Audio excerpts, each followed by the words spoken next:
ठीक है, ये क्वेश्चन नंबर 6 आपका है। इसमें देखो दो चीज़ दिया गया है कि vector A plus B dot vector A minus B equal to 8 दिया गया। ठीक, तुम लोग अपना काम करो, यहाँ पे समझ से चलो। और दूसरी चीज़ ये दिया गया है कि वेक्टर ए और वेक्टर बी में जो संबंध दिया गया है, कह रहा है कि वेक्टर ए जो है, वेक्टर ए का परिमाण है वो वेक्टर बी के परिमाण से कितने गुना है? 8 गुना है, मतलब कि 8 मल्टीप्लाई बाई वेक्टर बी। और आपको निकालना है मॉड ऑफ वेक्टर ए और वेक्टर बी, अर्थात दोनों का परिमाण ज्ञात करना है। ठीक है, चलिए अगर हम लोग इसका डॉट लें, vector A plus vector B dot vector A minus vector B equal to 8, तो इनका क्या आएगा? डॉट आएगा। वेक्टर ध्यान देना मेरे, वेक्टर ए डॉट वेक्टर ए एक ब्रैकेट में माइनस, बाकी और होगा तो उसको हम छोड़ देंगे, उससे कोई मतलब नहीं है, vector B dot vector B. कोई दिक्कत? अगर एक चीज़ कंफ्यूज होते हो कि sir vector A dot B भी तो होगा, कर दे रहे हैं, नहीं तो मान लो हम लोग बहुत तुम लोग कहोगे पता नहीं कहाँ से कर रहे हैं। ठीक, फिर आएगा क्या? Plus vector A dot vector B. मान लो जीरो नहीं मानते हो, जरूरी थोड़ी ना कि लंबवत वेक्टर बी हो, और लेकिन minus vector dot vector B equal to कितना आएगा? 8। ये दोनों क्या हुआ? कट गया। कोई दिक्कत?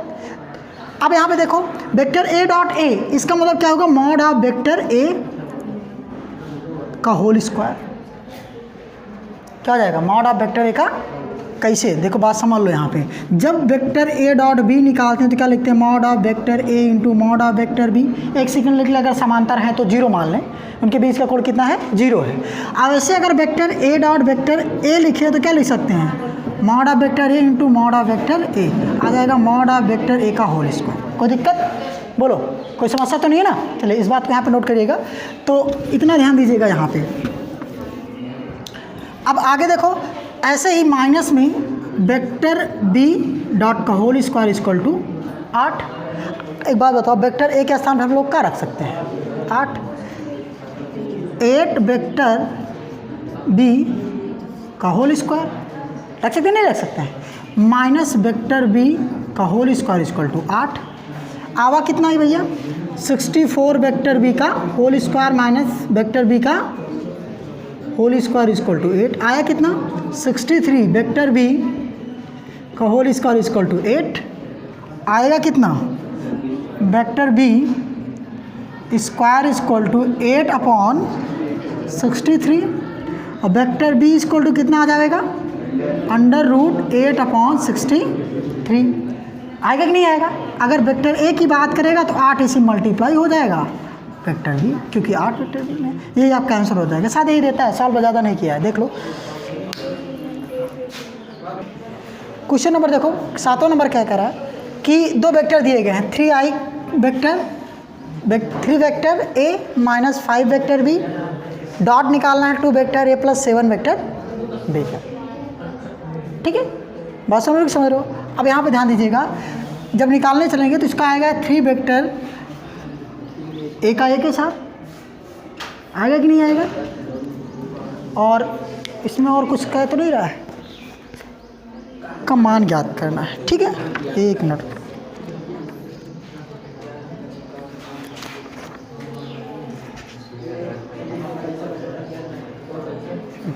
ठीक, चलिए तो यहाँ जब करेंगे तो 3 इंटू 2 कितना हो जाएगा? 6 vector A dot vector A, या डायरेक्टली एक लाइन हम लिखना चाहें तो लिख सकते हैं वेक्टर ए का होल स्क्वायर। लिख सकते हैं, नहीं लिख सकते हैं? बताओ। फिर यहाँ पे देखिएगा plus 21 vector A dot vector B, भाई इसके साथ भी तो होगा, minus 10 vector B dot vector A, फिर माइनस 35 वेक्टर बी का होल स्क्वायर। अगर देखें तो वेक्टर ए का होल स्क्वायर दोनों का सॉल्व होगा, कितना आ जाएगा? 11 vector A dot vector B, क्योंकि देखो वेक्टर ए डॉट बी बराबर क्या होता है? Vector B dot vector A, मतलब इनके क्रमित युग्म का होता है। ठीक है ना, इसको हमने पहले ही बताया था। माइनस 35 वेक्टर बी का होल स्क्वायर, ये आपका आंसर हो जाएगा। अब बढ़ते हैं 8वें क्वेश्चन की ओर। कह रहा है कि 2 परिमाण है, तो इसका देखो क्वेश्चन समझ लो, बस यही आंसर आपका है। इसी में इसी का मान ज्ञात करना है। इसका क्या निकालना था? मान ज्ञात करो। ठीक है, बात समझे कि नहीं समझे? चलो आगे कह रहा है कि दो सदिश हैं जो दोनों समान हैं, जिनके परिमाण क्या हैं? समान है। मतलब दो सदिश वेक्टर ए और बी के परिमाण निकालने हैं और दोनों वेक्टर ए और बी का जो परिमाण है दोनों आपस में क्या है? बराबर हैं। जिनके बीच का कोण कितना दिया गया है? 60 अंश है। तथा उनका अदिश गुणन, अदिश का मतलब ए डॉट बी, अदिश गुणन मतलब क्या हुआ? ए डॉट बी, दोनों का मान कितना दिया गया है? 1/2 दिया गया है। तो 1/2 दिया गया है तो आएगा कितना? A dot B equal to mod of vector A mod of vector B into cos theta. अब ए डॉट बी की वैल्यू कितनी आ गई? 1/2। मॉड ऑफ ए का मतलब कितना है? पता नहीं। मॉड ऑफ बी का मतलब पता नहीं, लेकिन एक चीज़ जरूर पता है कि मॉड ए बराबर क्या है? मॉड, तो मॉड ए इंटू मॉड, जहाँ बी है वहाँ पे क्या रख सकते हैं? वेक्टर मॉड ए, और कॉस थीटा, थीटा का मान कितना है? 60 है। आवा कितना? 1/2 equal to mod of vector A का होल स्क्वायर। का 60 है, इसका मान कितना होता है? 37, मतलब 1/2 कटे गया तो आया मॉड ऑफ वेक्टर ए का होल स्क्वायर बराबर 1। तो mod of vector A equal to 1, और जब मॉड ऑफ वेक्टर ए आ गया तो इसे यही तो कह रहा है कि मॉड ऑफ वेक्टर ए के बराबर क्या है? बी। तो मॉड ऑफ वेक्टर ए यहाँ पे थोड़ा सा लिख लेंगे, मॉड ऑफ वेक्टर ए बराबर mod of vector B equal to 1। यही आपका आंसर। बात मेरी समझ में आई कि नहीं है? ठीक है ना? चलो इतना नोट करो। चलेगा 9 क्वेश्चन देखिएगा।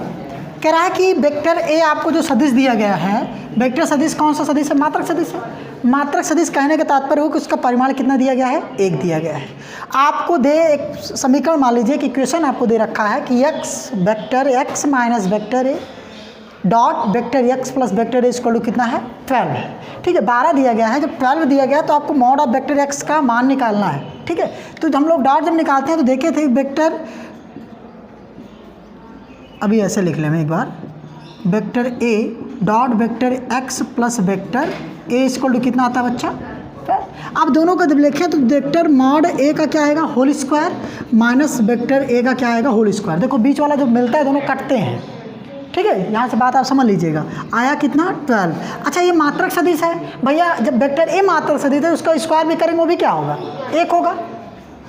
वेक्टर मॉड ऑफ ए का होल स्क्वायर माइनस 1 का होल स्क्वायर बराबर 12। आवा कितना? वेक्टर मॉड ऑफ एक्स का होल स्क्वायर माइनस है, उधर जाए क्या आ जाएगा? +1। मॉड ऑफ वेक्टर एक्स का whole square equal to 13। Mod of vector X equal to कितना आ गया? √। ये आंसर हो गया। चलिए, इंपॉर्टेंट एक क्वेश्चन है आपको, इसको समझिएगा। चलिए अब क्वेश्चन नंबर 10 देखो। ए बेटा बात नहीं कर। चलिए क्वेश्चन नंबर 10 देखिएगा। कह रहा है कि ए बी सी आपको 3 वेक्टर कोई दिए गए, वेक्टर नहीं पढ़ रहे हैं क्या क्या दिए गए, जिसमें से एक कंडीशन आपको दी गई है कि vector A plus lambda B, vector A plus lambda B C पर क्या है? लंब है। सी पर लंब होने का तात्पर्य इतना हुआ कि अगर vector A plus lambda B dot C निकालें तो इसका मान कितना आना चाहिए? 0 आना चाहिए। भाई लंब होने का तात्पर्य यही है ना। तो आवेगा क्या बच्चा कि vector A plus lambda vector B dot vector C equal to हमको क्या दे रखा है? 0 दे रखा है। यहाँ से कोई समस्या तो किसी को नहीं है ना? नहीं है, बहुत अच्छी बात है। वेक्टर ए का मान कितना है? 2i cap plus 2j cap plus 3k cap plus में लैम्डा। बी का मान कितना है? -i plus 2j plus k cap dot vector C का मान कितना है प्यारे बच्चों? 3i cap plus j cap equal to 0 है ना। अब इसको एक बार सॉल्व कर लें क्योंकि ये हमारा ठीक है। तो आएगा कितना बच्चा? 2i कैप माइनस लैम्डा, लिख सकते हैं 2 माइनस लैम्डा i कैप। इस लाइन को समझना भाई, इसका गुणांक 2, इसका माइनस लैम्डा, i कॉमन लिए तो 2 माइनस लैम्डा। ठीक है, plus 2 plus 2 lambda j cap, फिर अगला बच्चा plus 3 plus lambda k cap dot 3i plus j equal to 0। अब देखो जब इसका डॉट लेंगे तो i का i के साथ गुणा, j का j के साथ गुणा, k का तो मान लो 0 मान लें। अगर एक सेकंड के लिए इसको लिखना चाहें तो और सुंदर लिख सकते हैं 0 k कैप। ठीक है ना। ये तो आपका आ गया कितना? 3 2 minus lambda plus 1 2 plus 2 lambda plus 0 3 plus lambda equal to 0। यहाँ ये लाइन बताना समझ में आई बात की नहीं आई? समझे? कैसे समझे? देखो आई का गुणांक इधर कितना है 3 है, इधर कितना है 2 माइनस आई है, दोनों का गुणा। इधर पर 2 प्लस 2 लैम्डा है, यहाँ पर कितना है 1 है, दोनों का गुणा। ठीक है 1 इंटू। अब यहाँ पे देखो बच्चा, यहाँ पे कितना है 0 है, इतना यहाँ पे 3 प्लस लैम्डा उसका 0, और ये 0 हो ही जाएगा। आवेगा कितना 3 2 जा 6 minus 3 lambda plus 2 plus 2 lambda equal to 0। इसमें से घट जाएगा, ये जुड़ जाएगा, 8 माइनस लैम्डा इक्वल टू 0। दिख रहा है? यहाँ पे देख ले आया कितना 8 माइनस लैम्डा इक्वल टू 0, तो लैम्डा इक्वल टू कितना आ गया 8। यही आपका आंसर हो जाएगा। ठीक है, बात समझ में आई? ठीक है, चलो नोट करो। चलें, देखो कह रहा है कि वेक्टर ए और बी, बात नहीं बेटा, दो शून्योत्तर सदिश। शून्योत्तर का मतलब क्या होता है? शून्य के अतिरिक्त, मतलब शून्य नहीं है, बाकी कुछ भी हो सकता है, माइनस हो सकता है, प्लस हो सकता है, आधा बट्टा कुछ भी हो जावे, लेकिन शून्य नहीं है। शून्योत्तर का मतलब क्या हुआ? शून्य के अलावा कुछ भी है लेकिन शून्य नहीं है। उसमें आपको दे रखा है कि मॉड ऑफ, ये बच्चों शांत रहो,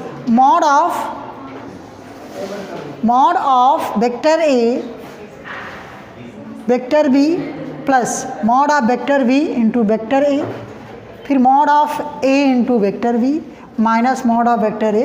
देखो ये सब डिस्टर्ब करने के लिए केवल रखा है बस। अगर हम ध्यान दें तो लिखा है 3 vector B plus 4 vector A, हाँ, और 5 vector B minus 6 vector A. या ए को ये माने हैं 3 माने तो इसको 3 रख लें, और इसको बी को 4 माने तो 4 रख लें।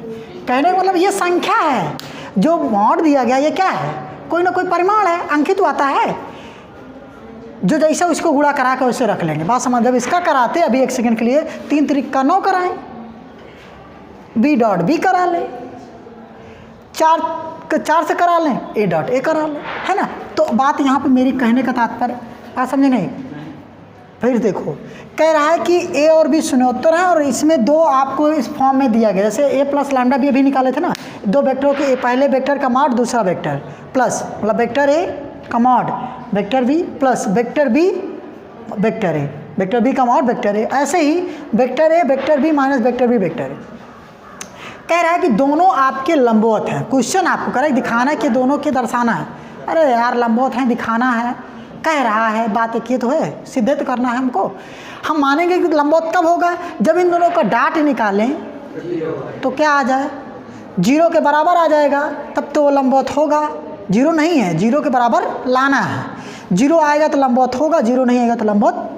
बात समझ में आई कि नहीं आई? मेरे कहने का जो पहला तात्पर्य था, मुझे थोड़ा सा हटाया अपने टॉपिक से, कि ये जो चीज़ है, ये जो दिख रहा है अभी मॉड है ना, ये क्या है? संख्या है, और संख्या किसी वेक्टर में गुणांक के साथ गुणा होती है। बात समझना। अगर हम यहाँ पे देखें, इसका इसके साथ क्या हो जाएगा? गुणा। वेक्टर ए वेक्टर बी से गुणा हुआ तो वेक्टर स्क्वायर हो गया। ये आवा क्या? Vector B dot vector B. बात समझना, समझ में आ रही कि नहीं आ रही है? ठीक। फिर इसका इसके साथ होगा vector A dot vector B, मतलब वेक्टर का मॉड होगा, और फिर आएगा क्या? Vector B dot vector A. बताते चलना किसी कोई दिक्कत हो तो। होगी ही नहीं, अब ख़त्म काम। वेक्टर है यार, घंटी लगा रहे हैं क्या? सॉरी, वेक्टर बी और वेक्टर ए, फिर आएगा क्या? Vector A dot vector B चलेगा, minus vector B into vector B, और इसी चाहे हम लोग होल स्क्वायर लिख लें, है ना? इसको क्या लिख सकते हैं? Vector A dot vector A. देखो vector A dot vector B dot A दोनों आपस में क्या होते हैं? अब प्लस माइनस में रपट दिए उसको, है ना? अब यहाँ से बचा बी डॉट बी का मतलब मॉड ऑफ बी का होल स्क्वायर। हो सकता है कि नहीं हो सकता मेरे प्यारे बच्चों? मॉड ऑफ वेक्टर ए का whole square, mod of vector B का होल स्क्वायर, माइनस छुटका भैया ये बी स्क्वायर वेक्टर ए का होल स्क्वायर, कट के कितना हुआ? 0 लिखोगे। अतः दोनों वेक्टर, इतना हम नहीं लिखेंगे बड़ा, दोनों वेक्टर, दोनों सदिश क्या हैं? लंब हैं या लंबवत हैं।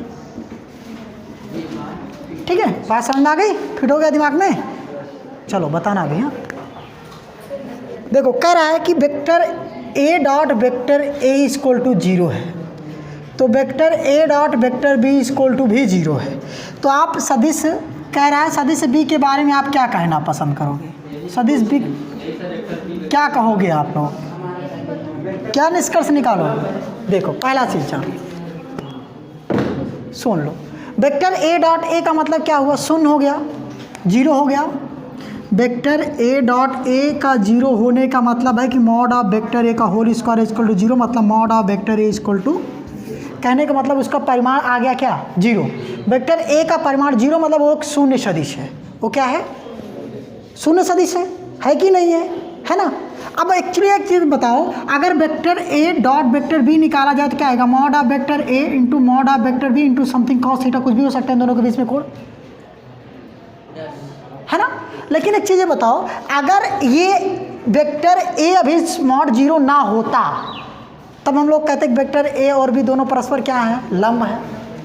भाई कह सकते थे, बहुत गर्व के साथ कहते। लेकिन यहाँ पर mod of A equal to 0 है, इसका मतलब लंब तो नहीं हो सकता।